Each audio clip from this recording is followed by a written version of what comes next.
Hello and welcome to the lecture series on computer communication networks. So we were discussing the concepts from the network layer, module 3. So this is the fifth lecture on the network layer from module 3.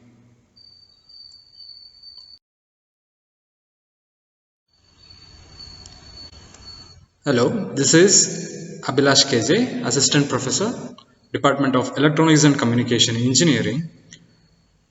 We'll be hosting you guys through the session. So for more video contents on computer communication network, visit my channel.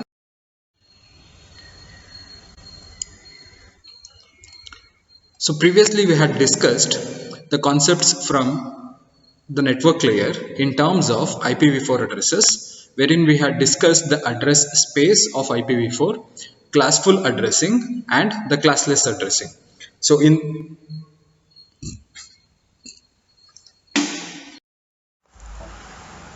So now that we have understood the concept of IPv4 address and the way of configuring address space in terms of classful and classless addressing, our discussion till now has reached the level of an ISP.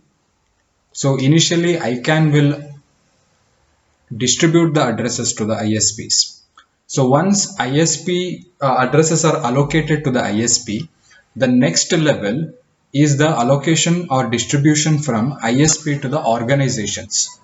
And at the organizations, how individually the addresses are distributed to individual hosts is dependent on the dynamic host configuration protocol. So in this video, we'll discuss the operational principle, the format of the messages, and the ports that are used for the communication, and the transition states that are that is present in the DHCP protocol.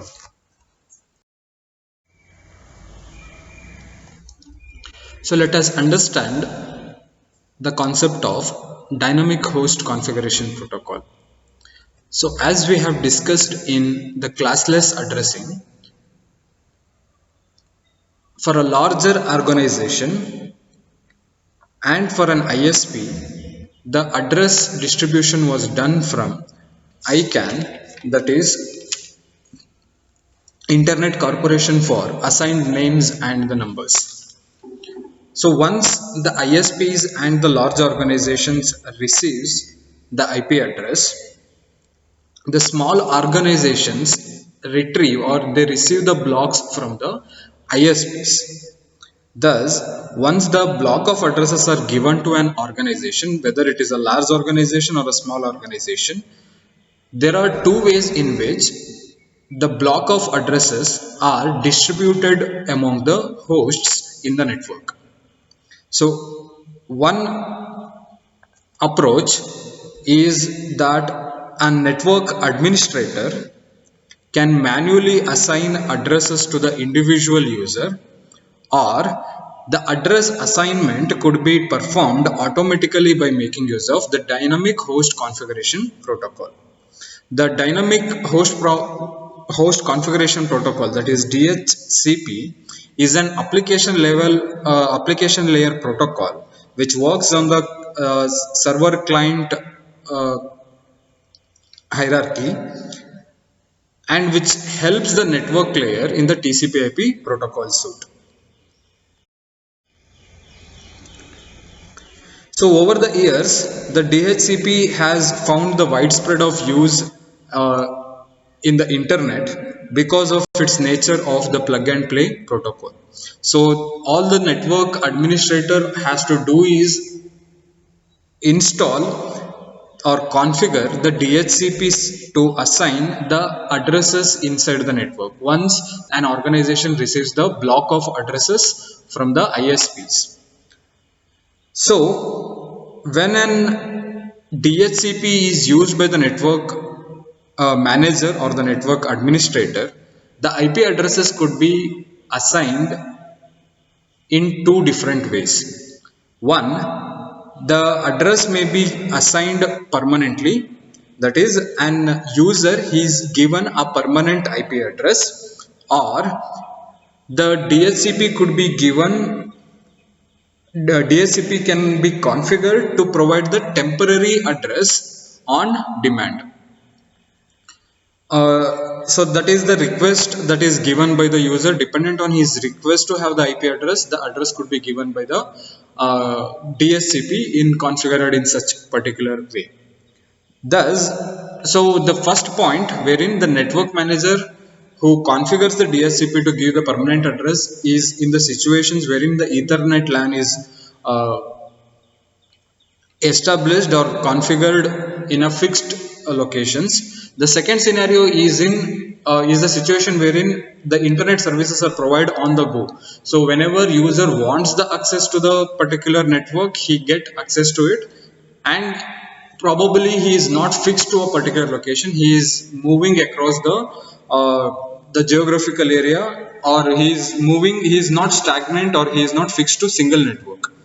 So this is a situation usually when a traveler who is traveling from place to place, in one place he or she gets connected to a IP to a internet service network that is provided at the coffee day, or it is provided at the bus stand or public transport systems. So we cannot have the permanent IP address in this case, as the individual is moving from place to place. So on that note, the DHCP can be configured to assign the temporary or the on-demand IP addresses to the individual host. So in that note, it will allow an ISP with the DHCP configuration to provide the 1000. If ISP is providing me, has granted me the 1000 IP addresses, if configured in a particular way, the DHCP, the network manager, by configuring the DHCP, can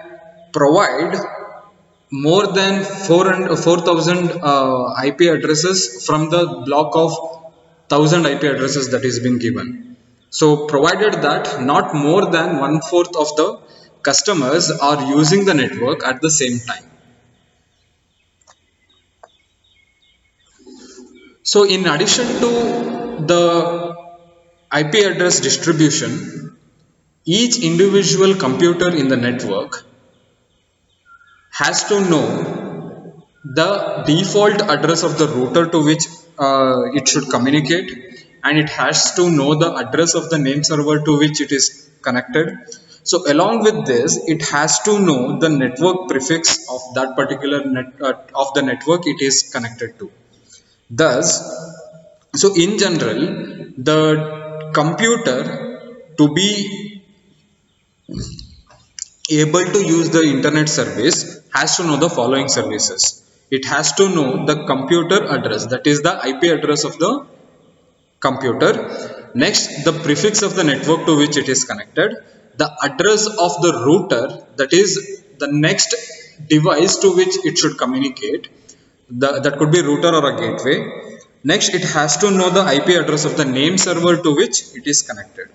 So thus, the DHCP could be used to provide all these information to the host. So before understanding what is the operational principle of the dynamic host configuration protocol, that is DHCP, we shall discuss the DHCP message format. So the different ways in which the different messages that are exchanged between the host as well as the server in order to get all the necessary information we spoke of.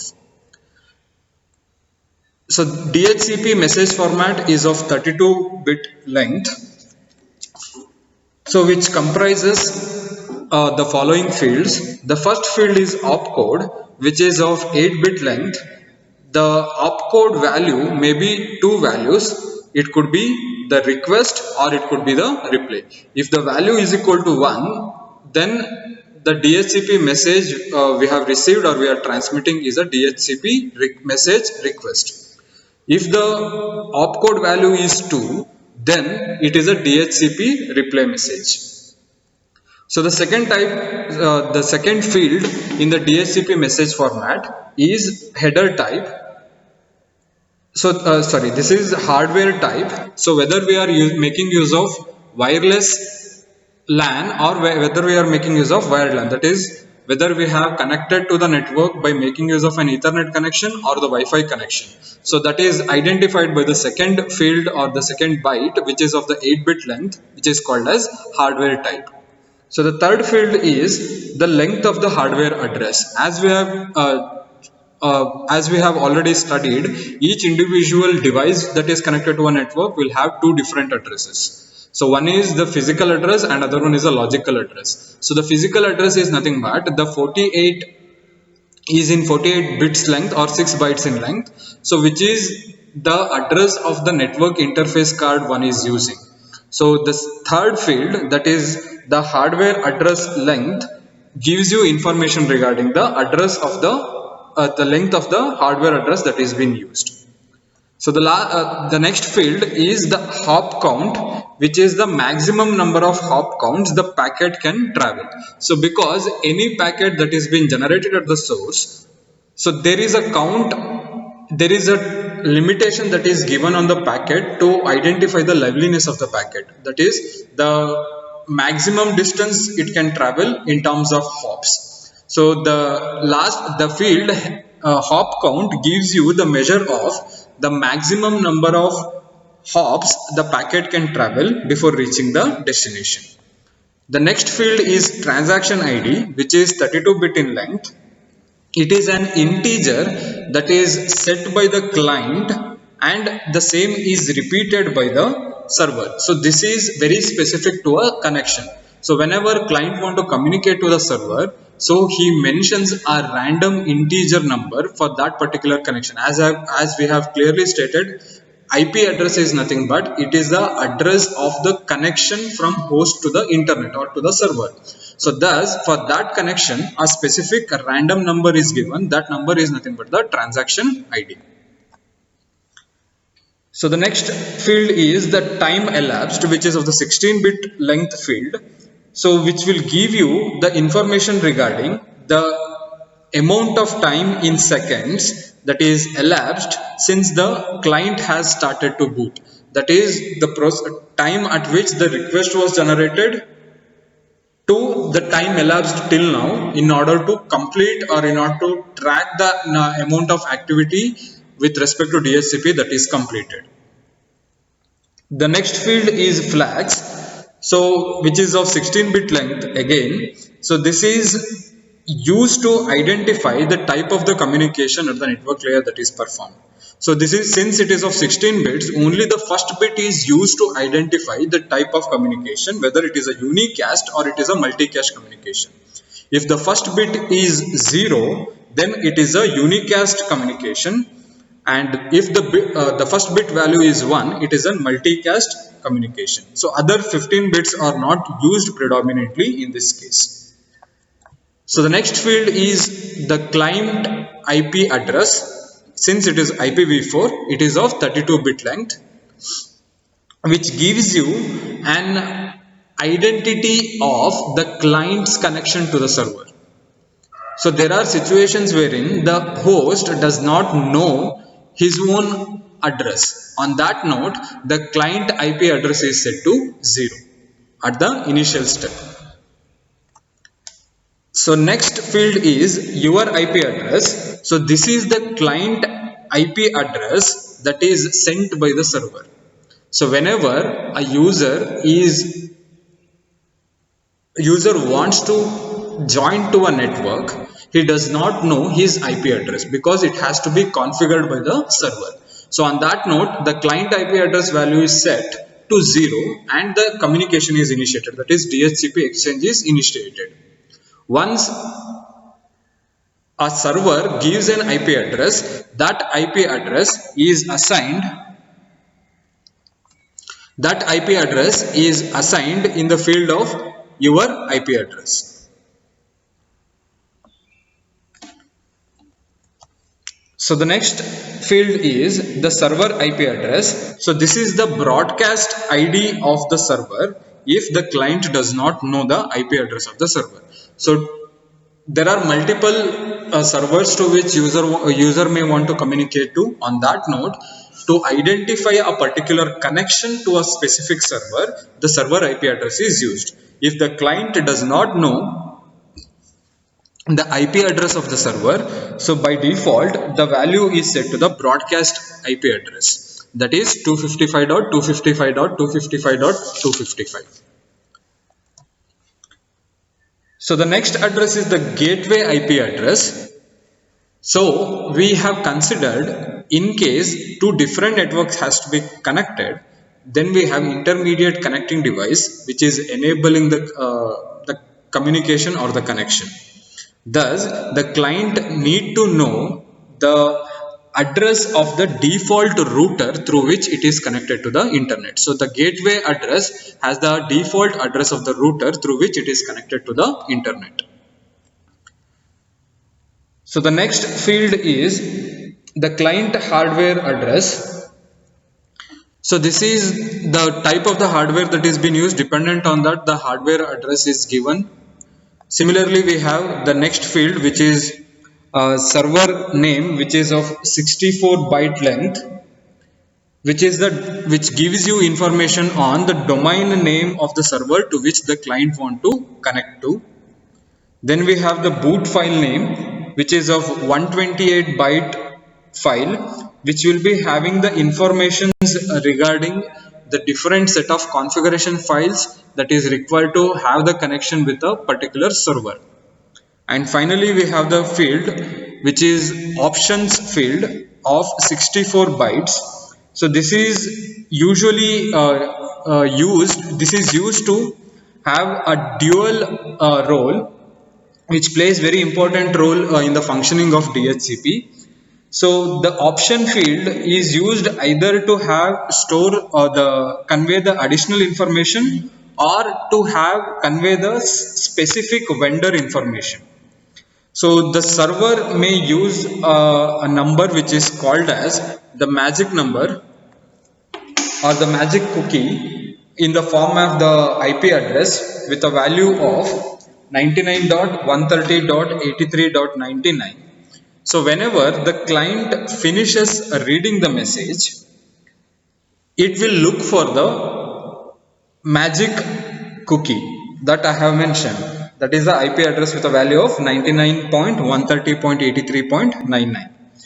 If the magic cookie is present, the next 60 bits are used as options. So the option field is present only if the magic cookie value is present.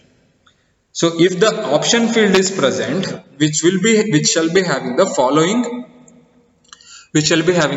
format. That is 1 byte tag field, 1 byte length field, and a variable length value field. So the first field is nothing but the tag field, which can have several tag fields that is used by the different vendors.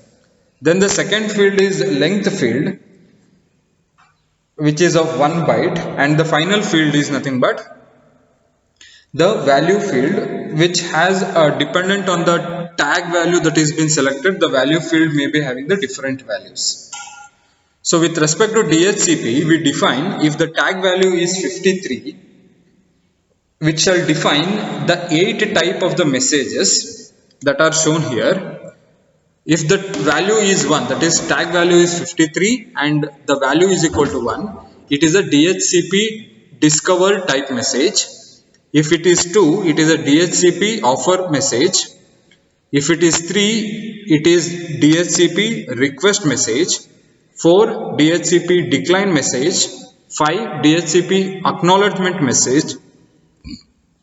6, DHCP negative acknowledgement message.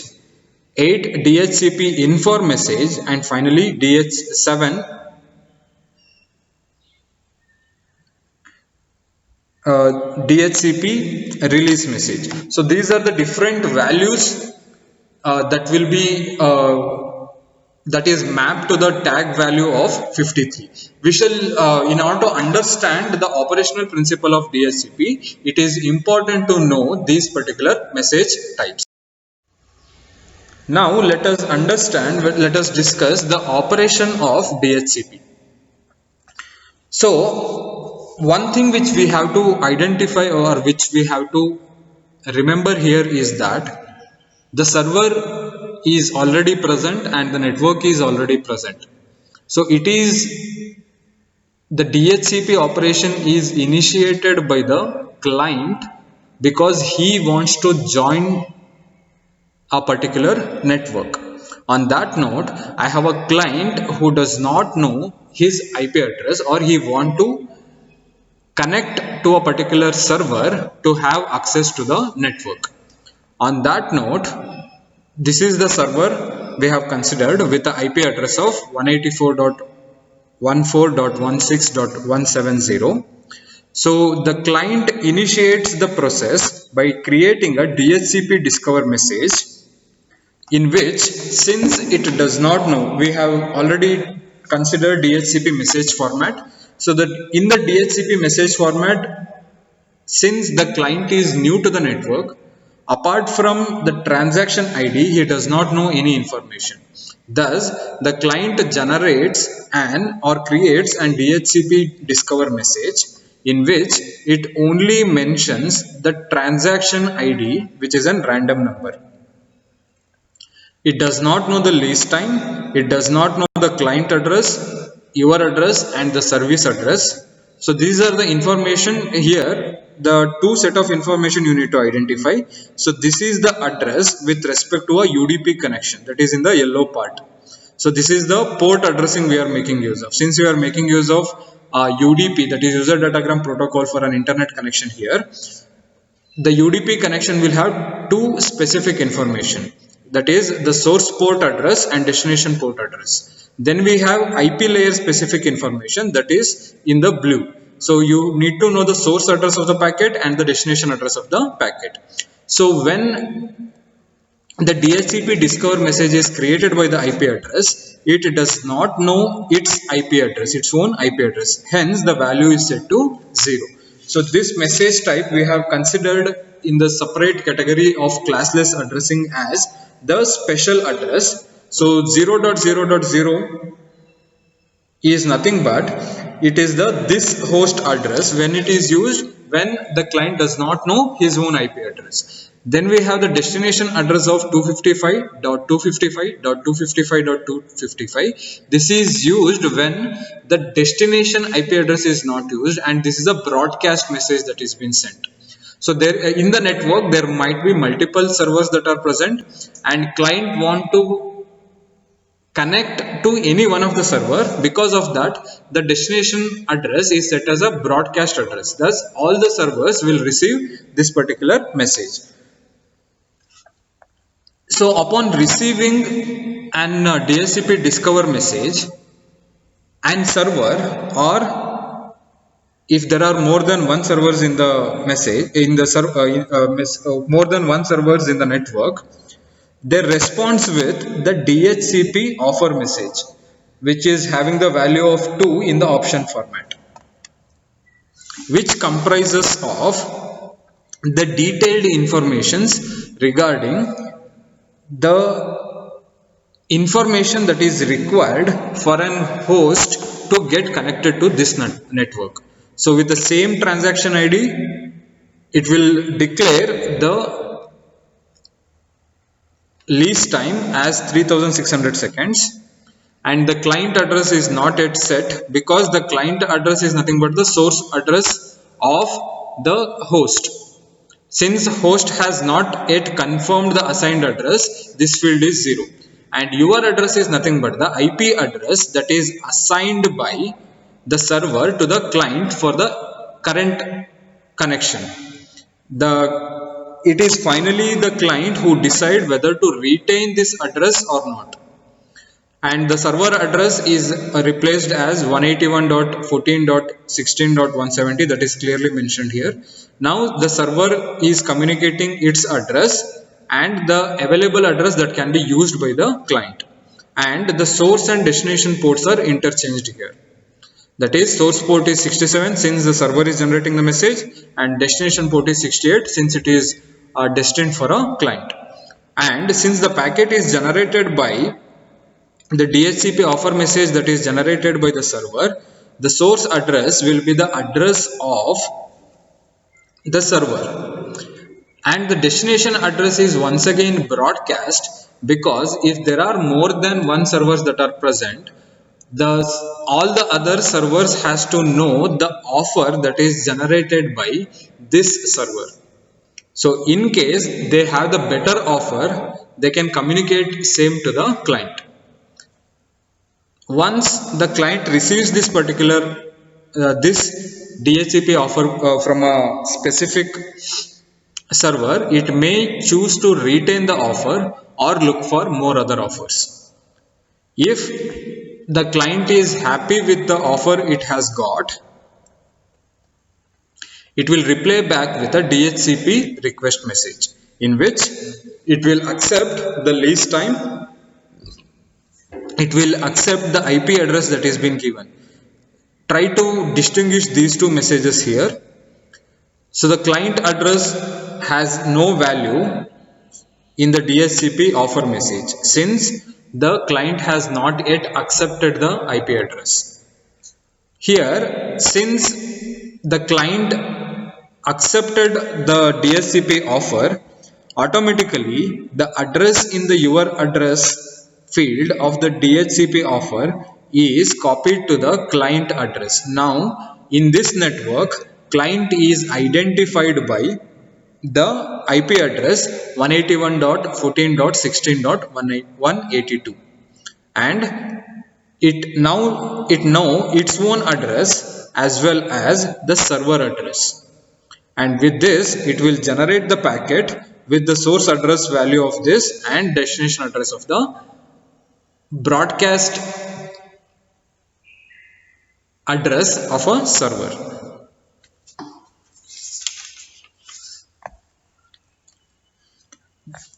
So one may ask, since the client has already accepted the IP address given by the server, why exactly the destination address is still a broadcast address? So the destination address is still a broadcast address because if there are more than one servers are present, other servers has to be intimated regarding the acceptance of the offer by a specific server. That is why all the servers in the network will receive this message, will understand that the client has accepted an offer given by a specific server with this IP address. Once the server receives the DHCP request message from the client, it will respond back with the DHCP acknowledgement message to the client if the offered IP address which is selected by the client is valid. So there are scenarios wherein the multiple hosts are trying to get the address from the same server. In the process of the DHCP discovery and DHCP offer, some other might have got the same IP address and they have replied back with the DHCP request prior to this particular host.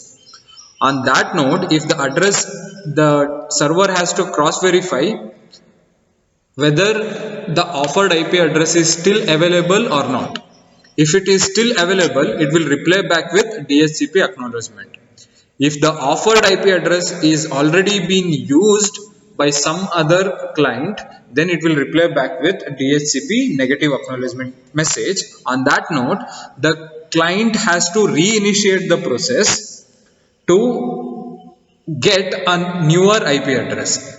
So this is in conjunction with a declaration we made earlier, that is every IP address, that is every connection to an internet is unique in nature. That means no two computers can have same IP address. So to ensure that, the DHCP is waiting for this DHCP acknowledgement phase. Once the DHCP request is received, it will cross verify once again that the offered IP address is available. If it is available or it is valid, it will reply back with DHCP acknowledgement message. So this is the operational principle of DHCP. So that which I have already conveyed, this particular portion will indicate the UDP connection, and this is the IP section. Next, while explaining the DHCP operation, I clearly mentioned two specific port numbers, that is source UDP port number and destination UDP port numbers, which are known as the well-known as well as one ephemeral port numbers. The reason for choosing this well-known port numbers, that is 68 and 67, in order to distinguish the responses from the server. So port number 68 is chosen instead of the ephemeral port for the client because major of the times the response from the server to client is a broadcast in nature. Since it is broadcast in nature, to distinguish the messages or the packets from different servers at the client side, the ephemeral port number 68 is used. So let us know why exactly the concept of two well-known port is required. I have considered two different clients. One is a DHCP client and other one is a daytime client. So these are two application level application layer protocols that are running on a client side, and they want to get connected to a server. So now assume that DHCP and daytime client has already started the request phase and they are waiting for the response from the corresponding server. And accidentally, these are the two servers we are speaking of. We have DHCP server and daytime server.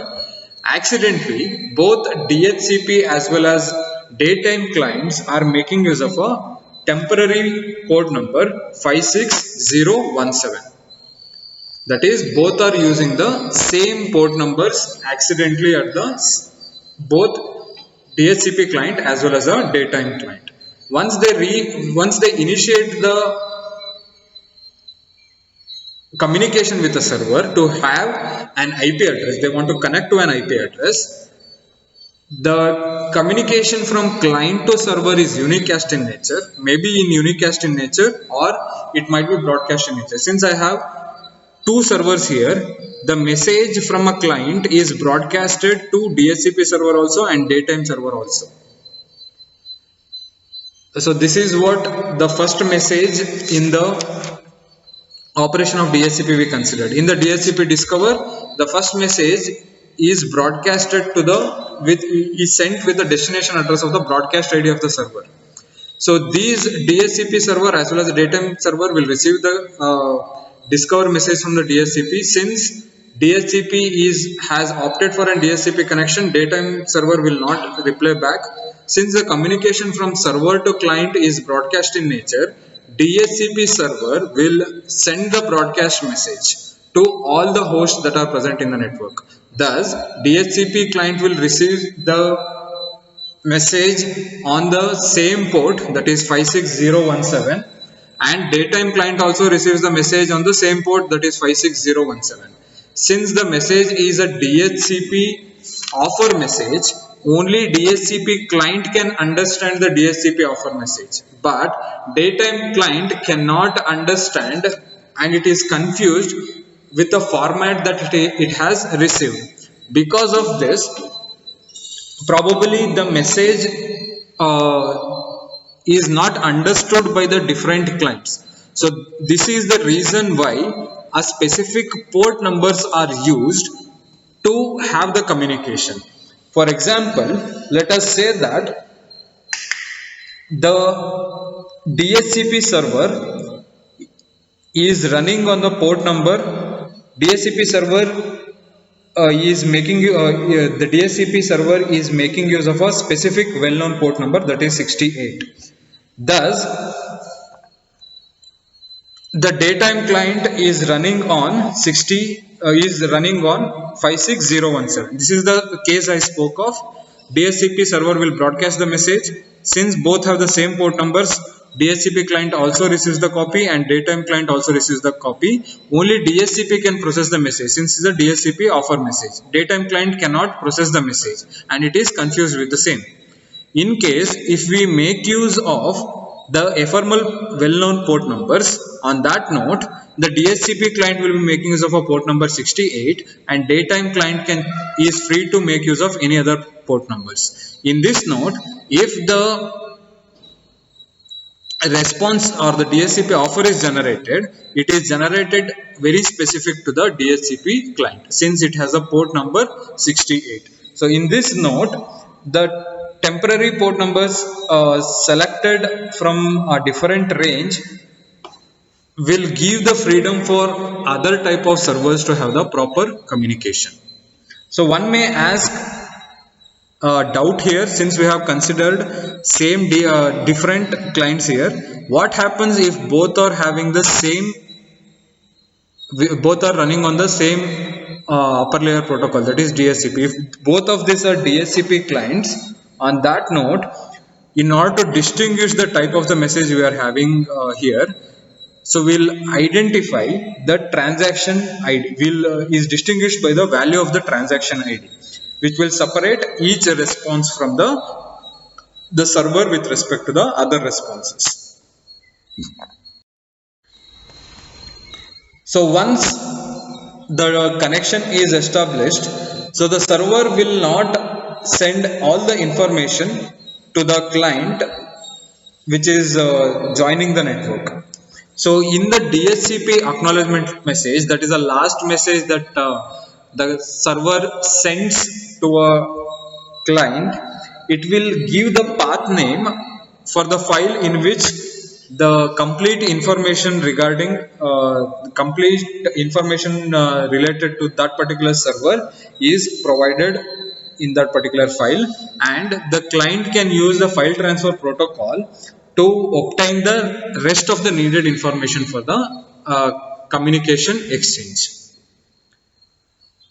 And since the DHCP makes use of relies on an UDP connection, which is a non-reliable service that is provided to felicitate the error control mechanism, the DHCP makes use of two different strategies. First is that DHCP requires UDP to have the checksum. So dependent on the checksum that is generated at the server and that is generated to the client, it will try to find out whether the packet is corrupted or not. So the second approach, the DHCP client may make use of concept of timers and the retransmission policy. If it does not reply, it will not receive the acknowledgement or the reply to a particular DHCP request. So to prevent the congestion because of retransmission policy, DHCP forces the client to use the random numbers while setting up instead of going for the fixed amount of timers, it can set the timer for a random numbers. So all this while we have considered the operational principle of DHCP. So it is pretty much simpler in terms of the allocation of the dynamic allocation of the address is initiated by the DHCP client. It is not the server who is taking the initiative to perform the address allocation. Rather, it is generated by the client to know its own IP address and the IP address of the server and the network to which it is belonging. So thus, the entire operation can be illustrated by making use of a transition states through the finite state machine that will make the transition from one state to another state for a DHCP client.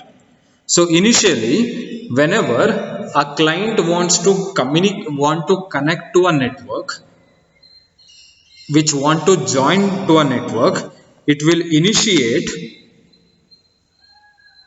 the DHCP transfer by sending DHCP discover message. So init state is nothing but it is initializing state. The client, the new host, which want to get connected to the network, which shall send the DHCP discover message, and which will be in the selecting state. Selecting state is a phase wherein it receives the DHCP offers from an server. That is, if I have only single server, I receive only single offer. If I have multiple servers, I'll keep on receiving the DHCP offers from different servers. Once I have multiple set of DHCP offers, I have to make a selection of single DHCP offer. Once the DHCP offer is confirmed, it will select the offer and it will initiate or it will send DHCP request. That client will send an DHCP request message to a server regarding it will be there in the requesting phase. Once the DHCP server accepts the DHCP request by a client, it will reply back with DHCP acknowledgement. Thus, the client will make a state transition from requesting state to a bound state. So now the DHCP acknowledgement message received means that the server has agreed to give an IP address, or it has agreed the joining of a new host to his own network. So now the client can use the IP address that is assigned by the server with a message exchange of DHCP acknowledgement from server to the client. So while the client is using the IP address, we had a field called the lease time, that is the time duration for which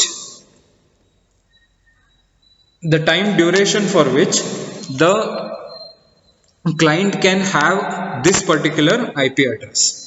So if the lease time is elapsed, that means the time duration for which the particular IP address given to the host that it could be used is completed, that connection is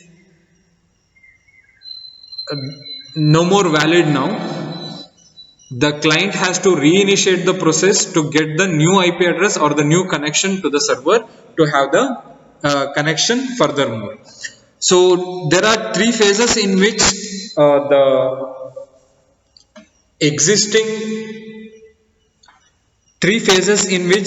existing connection can be renewed by the server with a request from the client. So once the 50% of the lease time is expired or 50% is completed, the lease time is 50% expired, the client, if it want to have the extension, then it will renew the connection by sending a DHCP request message. So thus it makes a state transition from bound to renewing state. So this is done when the lease time is 50% expired. So it will be there in the renewing state until it receives the acknowledgement message from the server. If the DHCP request that is sent by a client in the renewing state to extend the lease time is accepted by the server, then the DHCP acknowledgement message is sent by the server to the client. So on that note, the client makes a state transition from renewing state to the bound state. If the client has not received the DHCP acknowledgement message, it continues to use the particular connection that is been given assigned to it. If it has not received the DHCP acknowledgement, if the lease time is 75% expired, once again the client will send the DHCP request message and it makes a state transition from renewing state to the rebinding state. So the client is once again allowed to use the connection if the server reply backs with a DHCP acknowledgement message. If the client has not received the DHCP acknowledgement message, or it is not allowed to hold the particular connection, or it is not possible to renew the existing connection, on that note server will reply back with DHCP negative acknowledgement message when the lease time is expired. So for example, so if we consider a case wherein the last example, the DHCP operation flow diagram itself, the lease time was 3600 seconds. So the client will initiate the process with DHCP discover message. Once it initiate the process, it will make a state transition from initializing state to the selecting state. In the selecting state, it will receive the offers, that is DHCP offers from different servers. Upon the reception of multiple DHCP offers, it selects single DHCP offer by sending DHCP request and make a state transition from selecting state to the requesting state. And in the requesting state, it will send the DHCP request, it will wait for the DHCP acknowledgement from a specific server. Once it receives the acknowledgement from a specific server, it make a state transition from requesting state to the bound state, and it will remain in the bound state until the 50% of the lease time is expired. So 3600, 50% means 1800 seconds. So until 1800 seconds, the client will be there in the bound state. Once 50% of the lease time is expired, it makes a state transition from bound state to the renewing state, and meanwhile the client will send a DHCP request to extend the lease time to the server. If the server allows the client to have the connection for next 3600 seconds, it will reply back with DHCP acknowledgement. Else the timer will be running at the client side. It will check whether the 75% of the lease time is expired. That means 1800 plus 900, that you get 2700. So out of 3600 seconds, if 2700 seconds are consumed already, on that note once again the client will send a DHCP request message for a server claiming for extension in the lease time, and it makes a state transition from renewing state to the rebinding state. And if the server reply backs approves the extension, it will reply back with DHCP acknowledgement. Else the timer will be elapsed, that is complete 3600 seconds are elapsed. On that note, the server will reply back with either the DHCP acknowledgement message or the lease time is expired. On that note, the client will make a state transition from rebinding state to the initializing state. Here it has to restart the entire process to get a connection. So this is how the finite state machine will explain the operational principle of the DHCP client. And in case the connection has to be released, it can be initiated by the server, initiated by the client also. With the message, it can cancel the lease, or it can send the message DHCP release, which will intimate the server that a specific client no more want to have this connection, thus release this host from the connection that was assigned to, that is an IP address that is assigned to that particular host. And in the requesting phase also, there is a possibility of the DHCP negative acknowledgement. So DHCP message, after DHCP discover, the client was sending DHCP request.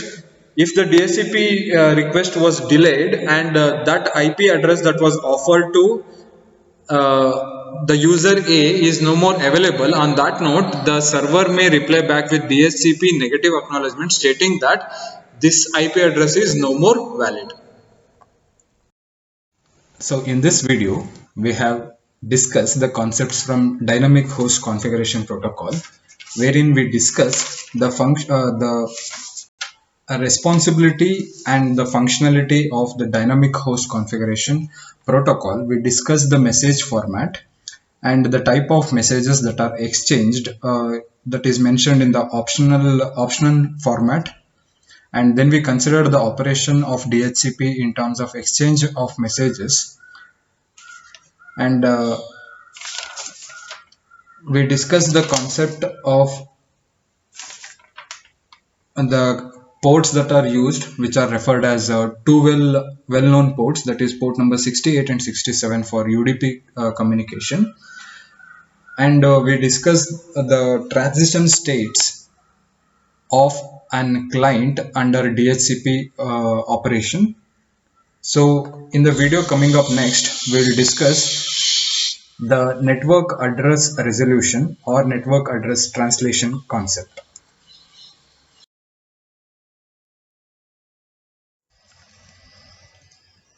All these presentation templates are referred and downloaded from the Slides Carnival website, so which provides the customized and free templates for all of the presentation needs. So the link is provided in the description.